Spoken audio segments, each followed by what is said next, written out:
రమణమూర్తి గారు ఈ అయోధ్యలో మరో వివాదం మీరు కూడా చూసి ఉంటారు, ఫాలో అయి ఉంటారు. 200 కోట్ల ఫ్రాడ్ జరిగింది అంటూ పెద్ద ఎత్తున ఆ వివాదం చుట్టూ ప్రచారం జరుగుతుంది. అసలు ఏం జరిగిందండి? 200 కోట్లే కాదు, ఇంకా చాలా పెద్ద ఎత్తున జరిగిందని చెప్తున్నారు. వివరాలు వినడానికి చాలా దిగ్భ్రాంతికరంగా ఉన్నాయి. ఇదంతా కూడా వాస్తవంగా ఏం జరిగిందంటే, దీని వేళ్ళు చాలా పాతవి.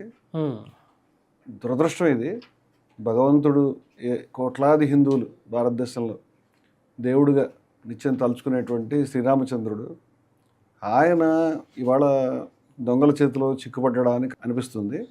దీని మూలాలు అసలు మనం ఏది మొదలు పెడితే ఏ రకమైనటువంటి విత్తనం వేస్తే అటువంటి పంటే వస్తుంది. దురదృష్టం ఏమిటంటే, చక్కటి ఇప్పుడు రామరాజ్యం, రాముడు అంటే గాంధీ గారు రామరాజ్యం అని అనేవారు. రామరాజ్యం, రాముడు అంటే ప్రజలందరి సంక్షేమం, ప్రజలందరూ సంతోషంతో ఉండడం, ఎవరికి ఏ కష్టం లేకపోవడం, అందరూ హ్యాపీగా ఉండడం, ఇది అందరి మనసులో ఉన్న చిత్రం. దానికి భిన్నంగా అసలు ఈ టెంపుల్ కట్టడానికే చాలా హేట్రెడ్, విద్వేషాన్ని రేపి దశాబ్దాల తరబడి దాని మీద విద్వేష ప్రచారాన్ని దేశమంతా చేసి రాజకీయ ప్రయోజనాలకి దాన్ని ఉపయోగించుకునేటువంటి దుర్మార్గమైన దుష్ట ప్రయత్నాన్ని, భగవాన్ రామచంద్రుడిని రాజకీయాలకు వాడుకుందాం అనేటువంటి దుర్మార్గ ప్రయత్నాన్ని చేయటం వల్ల ఈ రాజకీయ ఆశ ఉన్నటువంటి ఈ నేరగాళ్ళు, విద్వేషకారులు ఎవరైతే ఉందో ఈ ముఠా చేతిలో రామచంద్రుడు చిక్కాడా అనేటువంటి ఆందోళన, ఇది ఏదో పరిష్కారం అయింది కోర్టు తీర్పుతో అనేటువంటిది అనిపించింది. ఎందుకంటే బహుశా ఆ చరిత్రకి ముగింపు పడతారేమో.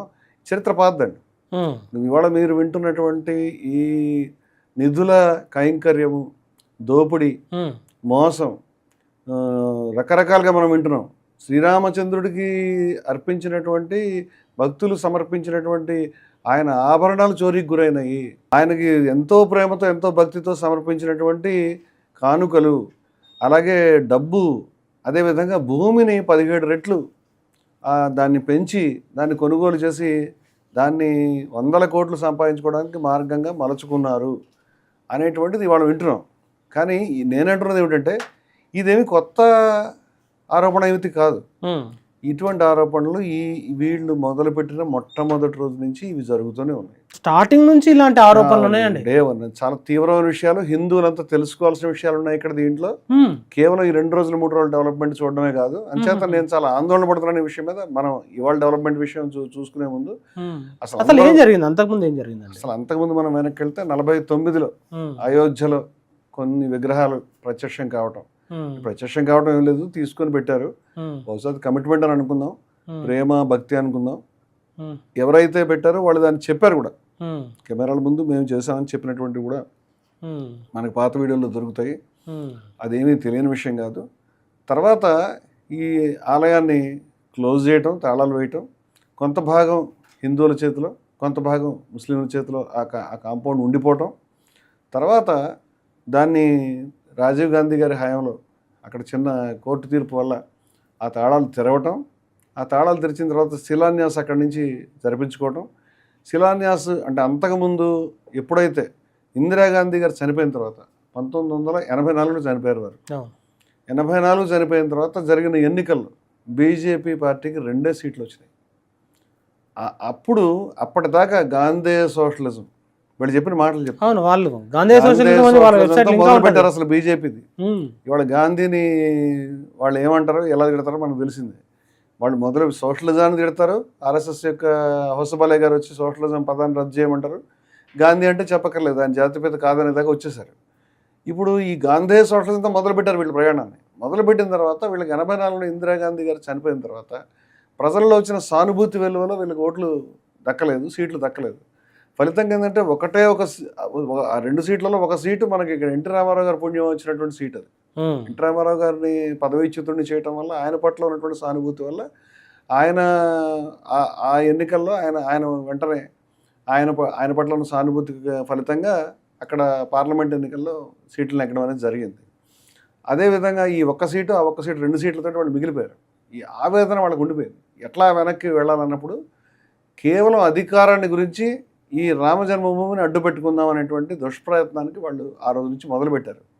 మనం వెనక్కి తిరిగి చూసుకుంటే కనుక ఇవాళ మనం ఆ రోజుల్లో అడ్వాణి గారు వారు రథయాత్ర చేశారు. మంచి ఏసీ టయోటా కారు ఏదో టయోటా వాహనం తీసుకుని దాన్ని ఒక రథంగా మలుచుకుని దాంట్లో కూర్చొని ఆయన దేశం అంతా కూడా ఈ మేము మందిర్ వహి బనాయింగ్ అక్కడే కడతాం మందిరం అనేటువంటిది దాన్ని నేను అనుకుంటున్నాను. ఒక హిందూ మతం యొక్క విలువలు తెలిసిన వ్యక్తిగా, Hindus for plurality and equality యొక్క ప్రధాన కార్యదర్శిగా నేను మాట్లాడుతున్నాను ఈ విషయాన్ని.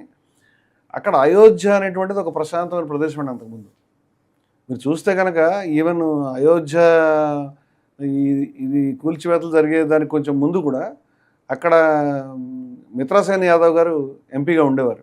అప్పుడు ఆయన సిపిఐలో ఉన్నాడు, తర్వాత సమాజ్వాదీ పార్టీకి, తర్వాత బహుజన సమాజ్ పార్టీకి, ఇప్పుడు ఏ పార్టీలో ఉన్నారో నాకు తెలియదు. కానీ ఆ రోజుల్లో అంటే హిందువులు ముస్లింలు స్థానికంగా చాలా సఖ్యంగా ఉండేవారు. ఆలయ పరిక్రమకు సంబంధించినటువంటి పంచకోశి పరిక్రమ అంటారు. అయోధ్యలో ఒక తంతు ఉంటుంది. భక్తులు ఎక్కడి నుంచి వేలాది మంది వస్తారు.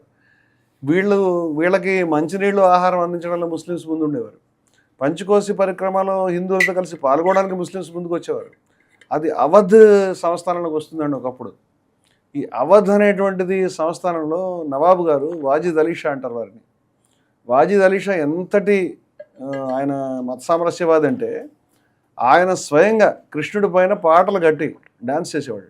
ఆయన స్వయంగా అవధ్ సంస్థానం తరఫున ఇప్పుడు మనకి చరిత్రలో బేగం హజరత్ మహల్ గారు పేరు మీద ఉంటారు. ఆవిడ అవధ్ రాణి గారు. ఏ విధంగా అయితే మన ఝాన్సీ లక్ష్మీబాయి పోరాడారో అదేవిధంగా బేగం హజరత్ మహల్ నేను రాశాను ఆవిడ గురించి. ఆవిడ పోరాడారు.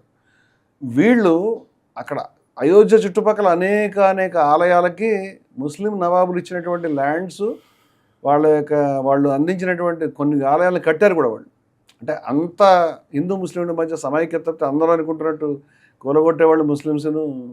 అదేదో ముస్లిమ్స్ కొంతమంది కూలగొట్టమాట నిజమే, కానీ ముస్లిమ్స్ అంతా కూలగొట్టేవాళ్ళు అనే పద్ధతి లేదు, ఎప్పుడు పోయింది అది ఉండేది. హిందూ ముస్లింల మధ్య ఒక ఒప్పందం జరిగితే కూడా దాన్ని బ్రిటిష్ వాళ్ళు దీన్ని 1857 ఎప్పుడైతే మనకు ప్రథమ భారత స్వాతంత్ర సంగ్రామంలో హిందువులు ముస్లింలు కలిసి పోరాడారు, వాళ్ళని విడదీయాలనే ఉద్దేశంతో, దీనికి అయోధ్య చాలా ముఖ్యమైనదనే ఉద్దేశంతో అక్కడి నుంచి దాన్ని స్ప్లిట్ తీసుకురావడం అనేది ఇద్దరి మధ్య విద్వేషానికి మొదటి ప్రయత్నం జరిగింది.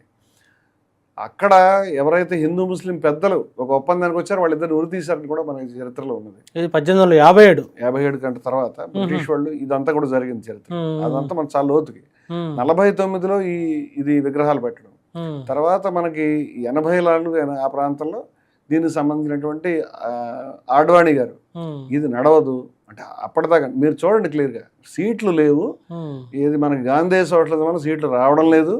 ఇప్పుడు ఉన్న ప్రభుత్వాన్ని కూల్చి అధికారం చేజిక్కించుకోవడం అంటే రాముడు ఎప్పటి నుంచో సమస్య ఉన్నప్పుడు, ఎప్పటి నుంచో అయోధ్యలో ఇష్యూ ఉన్నప్పుడు మీరు అప్పుడే ఎందుకు దాన్ని టేకప్ చేశారంటే బికాజ్ మీకు ఆ రోజు your in such a pathetic situation. మీ దగ్గర సీట్లు లేవు కాబట్టి మీరు మొదలుపెట్టారు ఈ గొడవ అంతా కూడా. Everybody knows.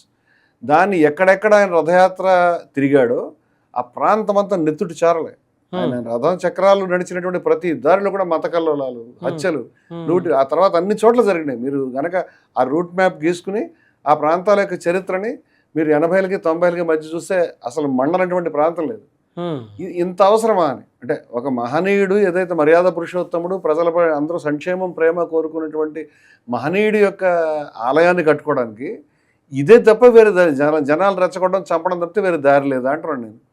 ఇది గనక ప్రజల మధ్య ఒక సయోధ్య ద్వారా, ప్రజల మధ్య ఒక ఒప్పందం, ప్రజల మధ్య ప్రేమపూర్వకమైనటువంటి సహిష్ణుత ద్వారా జరుగుంటే ఈరోజు ఈ దరిద్ర పరిస్థితి మనం ఏదైతే ఈ నిధుల కైంకర్య దొంగల చేతిలో శ్రీరామచంద్రుడు చిక్కిపోవడం, రాజకీయ స్వలాభపరుల ఆశాపరుల చేతిలో, అధికార బ్రోకర్ల చేతిలో, డబ్బులు మింగేవాళ్ళ చేతిలో, లూటీదారుల చేతిలో ఇవాళ భగవంతుడు యొక్క ఆలయం చిక్కుబడింది అనే పరిస్థితి తలెత్తేది కాదండి.